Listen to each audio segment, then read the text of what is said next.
aquela cabeça precisa ser imposta, né, a um tratamento de choque através de ebós, através de bori, para que ele então ele volta a adquirir todas aquelas benesses que todo ser humano pretende obter na vida, a chamada prosperidade, a riqueza, a felicidade, a facilidade de encontrar um amor na sua vida, a sua cara metade, que o compreenda, que o entenda, que jamais falte dinheiro no seu bolso, que tenha uma família próspera, que tenha seus negócios prósperos, sempre abençoados por Deus e pelos deuses. Como que você vai saber isso? Aqui é que eu disse, conforme eu disse, torno a repetir, é o pomo da questão. Então notem bem, evidentemente, então tem tabus, então eu adoro quebrar tabus. Então são tabus que as pessoas falam e se esquecem que o ouvinte não é idiota. O ouvinte não é coce, não é ignorante. Então notem bem, quando a gente vai no médico, o médico faz uma análise que chama-se de anamnese, né? É um levantamento do histórico de vida clínico da pessoa, né? Ele pergunta assim, Sargento Moretti, né? Toma algum remédio? Eu tomo esse remédio e tudo. Se eu tenho algum problema, ele vai dizendo, tive um problema, e esse problema te acompanha há quanto tempo? Tal. Tinha alguém na sua família que acompanha, que tem esse problema? Então isso chama-se anamnese. Quer dizer, é o estudo, é o levantamento patológico e material e vivencial da vida do cidadão. Gente, é a mesma coisa.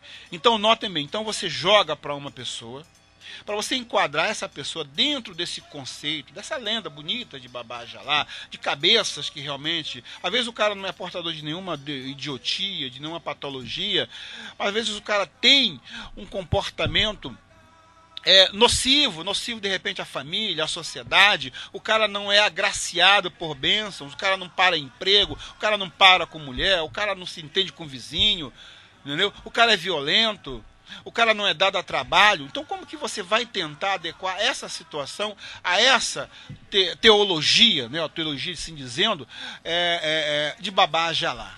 Fica complicado. Então, na prática, eu aprendi assim, tá?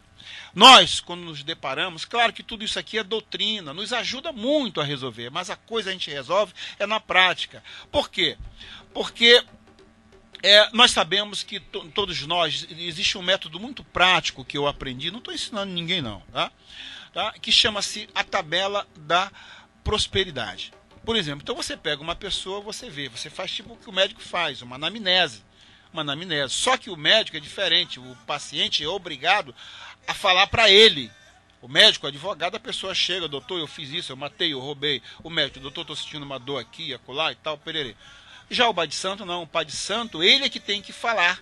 Então, logo no início, ele fala, dá condições ao consulente para que o consulente então informe a ele outras situações da sua vida, para que ele possa fazer então um histórico, a chamada anamnese espiritual.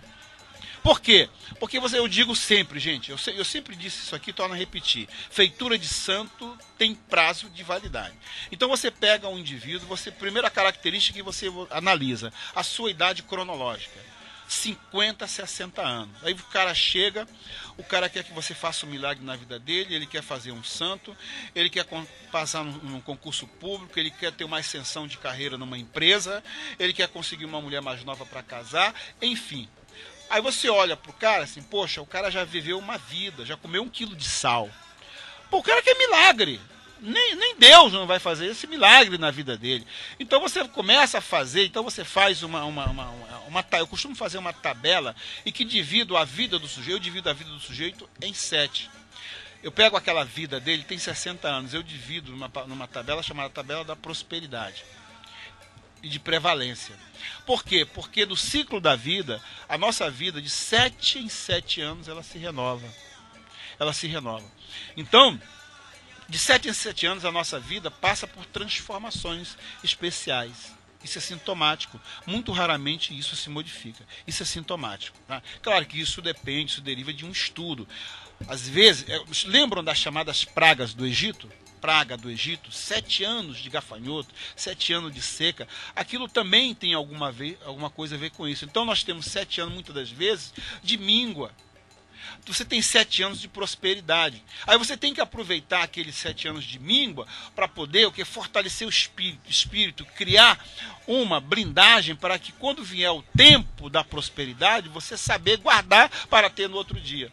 Aí vem o tempo da prosperidade, aí o cara tem de tudo, mas geralmente o que ele faz? Ele esbanja, tô com tudo, não tô prosa, né? Tem dinheiro, tem mulher, tem carro. Aí se esquece que tem esse triângulo da prosperidade, né?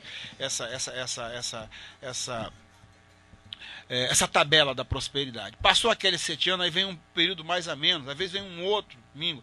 Aí também tem um outro período em que ele está acessível às doenças físicas. Aí o corpo dele é combalido, ou alguém na família também é combalido, vem caso de cirurgias. Aí tem um outro período em que ele é assodado por Iku, pela morte da família de alguém e tal. Se não for ele, alguém. Então se ele continua vivendo, continua a tabela. Aí depois vem aquele período das dificuldades financeiras, né, de perda, de aqueles... Então, você tem que fazer... Então, o Babalorixá, ele, acima de tudo, é um estudioso nesse sentido, gente. Por isso, então, não adianta você chegar aqui e falar, não, vou fazer um Ibauri e sua vida vai dar certo e pererê, perebó. Não, gente, é a anamnese, é a tabela da prosperidade. Então, você tem que fazer... E tem pessoas que muitas das vezes já interromperam essa tabela da prosperidade com atos, digamos assim, treslocados. Existem atos treslocados. Você sabe o que é um ato treslocado? Por exemplo, eu fiz meu santo, estou numa casa de santo, fui raspado, adochado, catulado, beleza, play bola. Aí um belo dia acontece, eu entro nessa tabela da prosperidade em que eu comecei a perder. Perdi emprego, perdi um montão de coisa e tal. Aí eu vou procurar culpados. Não, é o pai de santo. Eu nunca gostei daquele pai de santo. Aquele pai de santo, além de viado, ele ainda fez o negócio tudo errado pra mim. Se a mãe de santo, aquela mãe de santo, além de sapatona, ainda fez os negócios errados pra mim. Por isso que tá nessa merda. Aí ele começa a desconfiar que aquele assentamento que o cara fez pra ele, aquele negócio tá errado. Tem alguma coisa errada. Tem alguma semente aí que não tá de acordo. Pô, que é isso? Tava empregado, já tô desempregado. Então aquilo que eu falei na semana passada, né? O cara que fez aquilo no momento de prosperidade, mas quando veio a adversidade, quando veio a tabela da prosperidade no período de míngua, ele quer encontrar um culpado, foi o santo. Aí ele larga aquilo. Não quero saber. Alguns são tão radicais que largam aquilo mesmo, passam a odiar. O que acontece? Eles ingressam numa outro segmento religioso, numa outra religião. Quando eles descobrem que lá naquela outra religião também não era aquilo que ele esperava, aí ele fica pulando de religião em religião. Gente, quando acontece isso, normalmente, isso também pode acontecer no cara que é evangélico, que acha que de repente não é aquilo e vai pro espiritismo, pro culto espírita brasileiro. Ou o cara que era católico, isso pode acontecer. Aí ele chega lá na macumba, não era aqui, meu negócio era lá. Mas aí ele já desprezou, ele já menosprezou, ele já humilhou aquilo que foi dado a ele de graça, de graça. Aí é quando ocorre a chamada interrupção da tabela da prosperidade. Entendeu? Porque aí o cara quer voltar, aí chega na casa de santo, meu pai, minha mãe, poxa, me arrependi. Se depois de anos, 7 anos, né, 10 anos, aí vê o que pode fazer. O pai de santo olha para ele, não tem nada, já destruiu tudo, jogou tudo fora. Aí como o pai de santo geralmente é muito bom, são pessoas boníssimas, né? Meu filho vai ficando por aí, vamos ver o que faz. Aí vai lá, dá um obi d'água nele, dá um boicu, né? Mas aí você começa a sentir que o cara não consegue se levantar, porque houve uma interrupção naquela tabelação da prosperidade da vida dele.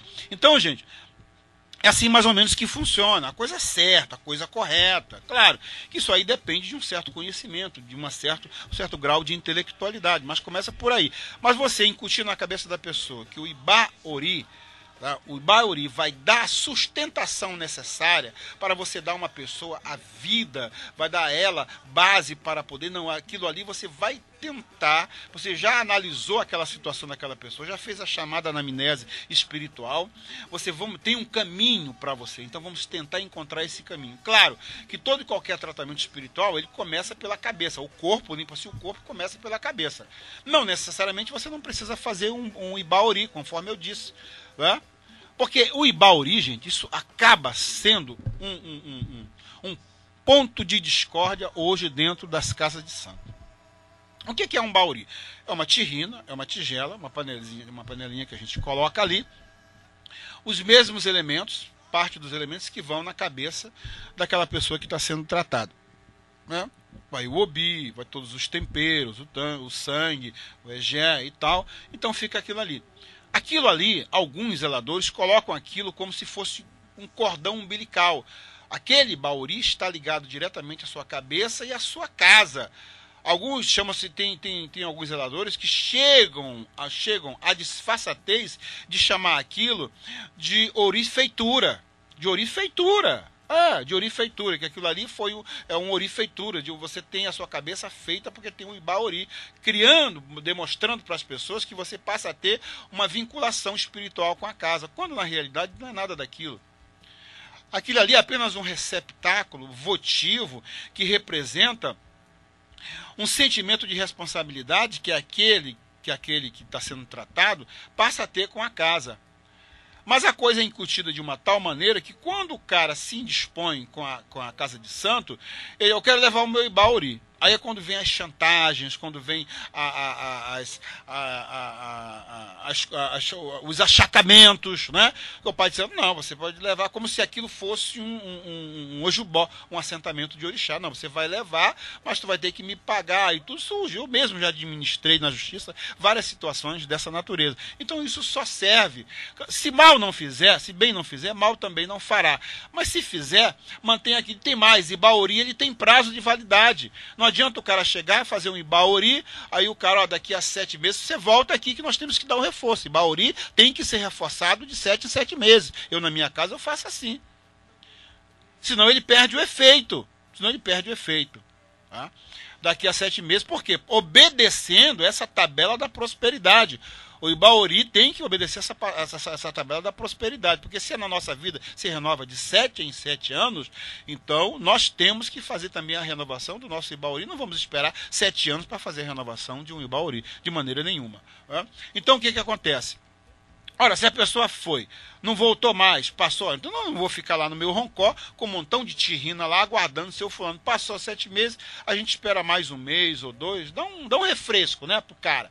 O cara não apareceu, eu já estou limpando aquilo, já estou despachando nas águas e tudo, aquela tirrina já fica guardada para um outro que aparecer, que por acaso não tiver condições financeiras de fazer aquilo. É assim que funciona, né? E se o cara chegar e dizer, eu quero meu ibauri, você vai lá dentro e pega, você não veio, eu despachei. Tem a tigela, quer a tigela? Leva, que eu não vou ficar tomando conta de ibauri de ninguém. Pronto, porque na realidade o verdadeiro cuidado tem que ser com a cabeça, a cabeça que tem que ser ofrendada, a cabeça tem que ser equilibrada, porque através do tratamento da cabeça é que você vai descobrir o tipo de ori e nu da pessoa, o ori interno. Não adianta você chegar, você tem um ori assim, não. Você vai tratar ele, vai descobrir, você vai prepará-lo e vai colocar ele na estrada. Daí um tempo ele vai te trazer um resultado. A partir daí é que você vai saber que tipo de ori é aquele dele. Se é um ori bom, se é um ori de prosperidade. De repente o cara tem um ori ruim, mas é um ori ruim, mas que se torna bom para outras pessoas. Não tem? Eu vou dar um exemplo. Você seria coveiro? Você seria coveiro, Moretti? Marco, tu seria coveiro? Nelson, tu seria coveiro? Você está entendendo? Quase ninguém quer ser coveiro, não é verdade? Quase ninguém quer ser coveiro. É uma função ruim. É algo ligado, é algo ligado à cabeça da pessoa? De repente é, tá? De repente é. Aí o que acontece? Mas aquele trabalho que ele faz, de repente, pode ser ruim para ele, pode ser ruim para mim. Olha, ruim para ele, é constrangedor, todo dia o cara tendo carregando defunto para lá e para cá, não é verdade? Semanas, meses e tal. Mas para mim é bom. Para a sociedade é bom que exista o coveiro, não é verdade? Porque não se descobriu um meio de se enterrar um ser humano, um corpo, né, inerte, mecanicamente, né? Tem que ter o coveiro para arrumar e tal. Muito bem. Pelo menos para abrir o buraco, né? Tem que ter. Hoje tem umas máquinas que botam o caixão lá dentro, mas tem que ter o coveiro para abrir o buraco. né? Apesar que tem cemitério que tem uma maquinazinha, mas o coveiro tem que estar ali porque tem que tirar a terra que cai, né? Então, quer dizer, é uma função, só um exemplo disso, né? Então, o que que acontece? Mas para nós, aquilo ali, a função dele é ótima, né? Eu jamais iria fazer aquilo, mas tem um cara lá, então as pessoas dão uma gorjeta com a maior satisfação. Você deu para entender? Então, quer dizer, então você tem que descobrir qual é a virtude. De repente, o cara está lá numa profissão dessa, aí ele está na sua mesa dizendo assim, poxa,